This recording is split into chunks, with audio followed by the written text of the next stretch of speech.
Assalamualaikum warahmatullahi wabarakatuh.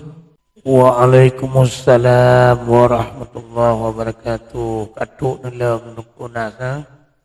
Alhamdulillahnya wabi malamnya lunjak tanya tentang masalah pakiban sejarah kemerdekaan Republik Indonesia abi.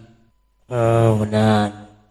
Dilun jawab dengan Bismillahirrahmanirrahim.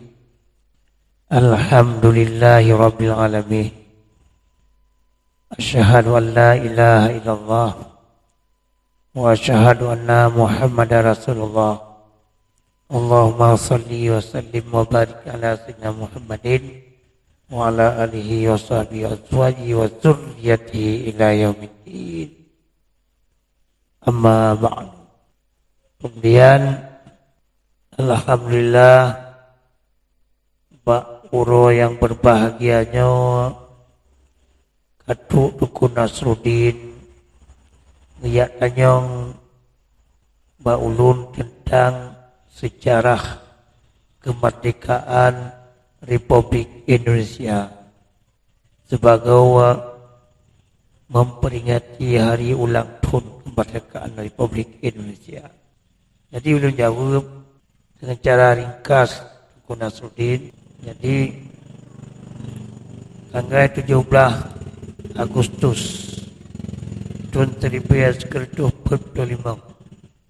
yang selalu pai dalam bulan puasa positif urau di Jakarta proklamirkan kemerdekaan Republik Indonesia oleh Bapak Presiden Soekarno.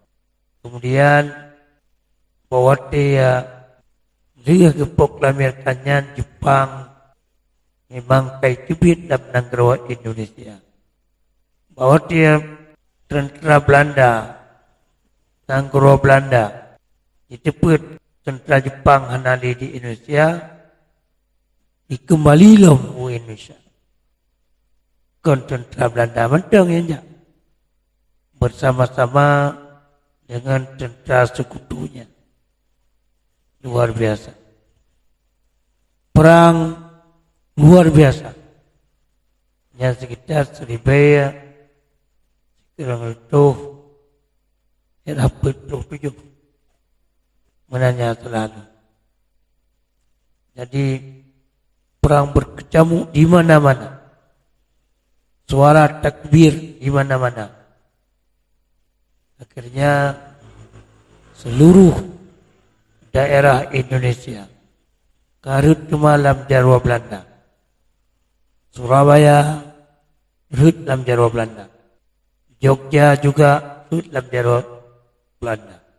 Dan sekutunya. Kecuali Acehnya masalah. Belanda kayak pegat perkiraan yang paling payah diatasi dalam hal penaklukan Hindia Belanda nak Aceh.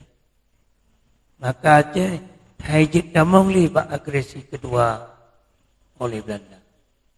Belanda hajit namong libat. Karena ia ditakut. Maka dengan berkat Aceh di Den Haag, maka dalam konferensi meja bundar secara hukum, karena mandangna daerah yang tidak dikuasai oleh Belanda yakni Aceh, berdasarnya ke Indonesia merdeka, maka dikun di para tokoh dengannya Acehnya daerah muda, maka butuh idat Acehnya nak ke kaum penyelamat. Berkat zikir jihad, maka Belanda dan sekutunya hai kejit damong lewat yang luar biasa yang wajib disyukuri oleh katanya. Jangankan katanya orang Aceh wajib disyukuri nikmat Allahnya, bangsa seluruh bangsa Indonesia wajib disyukuri, wajib berterima kasih kepada masyarakat Aceh. nyawa penduduk Allah yang luar biasa. Maka pujangga-pujangga Aceh kekeh. Aceh hantum pernah dijajah. Aceh hantum pernah dijajah. Aceh hantum pernah dijajah. Jawaban sejarah ringkas Tengku Nasruddin. Adanallahu iyyakum ajma'in. Wabillahi taufiq wal hidayah. Assalamualaikum warahmatullahi wabarakatuh. Waalaikumsalam warahmatullahi wabarakatuh.